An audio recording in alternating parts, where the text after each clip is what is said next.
Hello दोस्तों, मैं हूं आपका दोस्त एडवोकेट शिवेंद्र प्रताप सिंह। आज हम बात करेंगे कि एफएसएल रिपोर्ट की क्या ग्राह्यता है।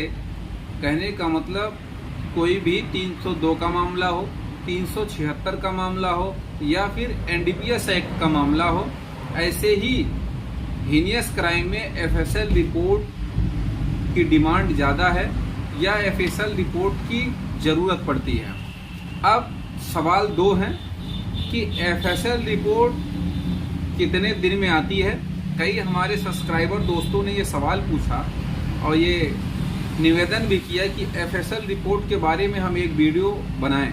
तो हमने ये कोशिश करी कि आज जितना भी एफएसएल रिपोर्ट से संबंधित प्रश्न है हमारे सब्सक्राइबर दोस्तों का, आज हम अपने इस वीडियो के माध्यम से सबका आंसर देने की कोशिश कर रहे हैं और हो सकता है कि सबके प्रश्नों का जवाब इस वीडियो के बाद मिल भी जाएगा। और इस वीडियो के माध्यम से हम जो भी आंसर देने की कोशिश कर रहे हैं वो हो सकता है कि आपके केस में काम आए। सबसे पहले तो ये समझिए कि एफएसएल रिपोर्ट, पहला प्रश्न अक्सर लोग ये पूछते हैं कि एफएसएल रिपोर्ट पॉजिटिव आने के बाद भी क्या 376 के मुकदमे में हमें सजा हो जाएगी। इस प्रश्न का भी उत्तर मिलेगा आपको। और एफएसएल रिपोर्ट में जो आईओ होता है उससे क्या सवाल जवाब होने चाहिए। कहने का ये मतलब, पहले उत्तर का जवाब अगर देते हुए बात करी जाए तो एफएसएल रिपोर्ट जो बनाते हैं, जो अनुसंधान के अधिकारी हैं, उन्हें कब मिलनी चाहिए, कब देनी चाहिए, इसके बारे में भी बात करेंगे। सबसे पहले तो ये समझिए कि सीआरपीसी की धारा 292, 293 में इसके बारे में जिक्र किया गया है, प्रावधान किया गया है। अब एफएसएल रिपोर्ट देने वाले अधिकारी का बयान भी होना जरूरी है। ऐसा कोर्ट ये मान के चलती है कि ऐसा नहीं है कि सिर्फ एफएसएल रिपोर्ट के आधार पर ही किसी व्यक्ति को, किसी अभियुक्त को सजा हो जाए, कन्विक्शन हो जाए। कहने का मतलब कि जिस भी अधिकारी ने एफएसएल रिपोर्ट दी है कोर्ट को, उसका भी बयान वगैरह होना चाहिए, गवाही वगैरह होनी चाहिए।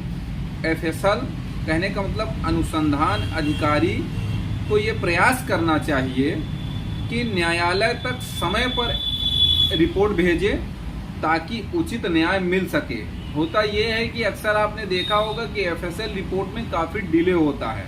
प्रत्येक पुलिस हेडक्वार्टर में फोरेंसिक लैब होती है जहां पे एफएसएल रिपोर्ट जो होती है भेजी जाती है, उसकी जांच की जाती है। अब सिर्फ एफएसएल रिपोर्ट के आधार पे हमने बताया कि किसी को सजा नहीं की जा सकती है। कहने का मतलब जो एफएसएल रिपोर्ट देने वाला अधिकारी है उससे भी सवाल जवाब होना चाहिए, उसका क्रॉस एग्जामिनेशन होना चाहिए और उसकी गवाही होनी चाहिए। अब बात कर लेते हैं जो विशेषज्ञों से सवाल जवाब है उसके बारे में, और जो आईओ से क्या सवाल जवाब करना चाहिए ताकि आपका केस सजा से बच सके। कहने का ये मतलब है कि आप एफएसएल रिपोर्ट पॉजिटिव होने के बाद भी हो सकता है आपको सजा न हो। ऐसे कई केस भी हैं। तो बात कर लेते हैं, प्रश्न क्या पूछने हैं। सैंपलिंग कैसे की गई, सैंपल कब ली गई, जो सैंपल है कब लिया गया और कब उसको जमा किया गया, ये सब आईओ से प्रश्न पूछने वाले हैं। सैंपलिंग कब हुई, जमा कब किया गया, वो लेबोरेटरी में कब दिया गया, और सैंपल कितने समय में लैब में पहुंचा, कहाँ रखा गया था, सही समय पर लैब में दिया गया या नहीं दिया गया, उसके साथ छेड़छाड़ तो नहीं की गई, सही से रखा गया या नहीं रखा गया, कहाँ रखा गया था, दरोगा ने उसको कहाँ रखा था, कितने दिन में सैंपल लिया था। कहने का ये मतलब है जब ये सब प्रश्न आएंगे सामने तो पक्का 100% ये समझिए कि कहीं ना कहीं गलती जरूर की गई होगी, इसमें कोई दो राय नहीं है। विसरा रिपोर्ट 50 दिन लगभग लग जाता है विसरा रिपोर्ट में। जहर दिया गया या नहीं, शराब या नशा आदि के बारे में पता चल जाता है, उसमें भी कोई दिक्कत नहीं है। तो कहने का ये मतलब है कि सिर्फ एफएसएल रिपोर्ट के आधार पर ही किसी को सजा दिया जाना ये न्यायोचित एवं न्याय संगत नहीं है।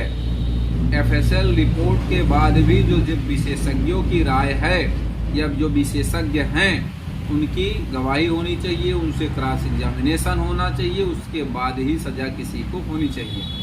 और जो एफएसएल रिपोर्ट हमने जो बताया 302, 376 या एनडीपीएस के मामले में है, वो बहुत ही इम्पोर्टेंट कड़ी होती है। कहने का मतलब इससे केस में भारी भरकम मोड़ आ सकता है, भारी भरकम वजन आ सकता है एफएसएल रिपोर्ट के आधार पर। उम्मीद करता हूँ, आशा करता हूँ आज की जानकारी आपको बेहद पसंद आई होगी। अगर जानकारी पसंद आई तो वीडियो को लाइक करिए, शेयर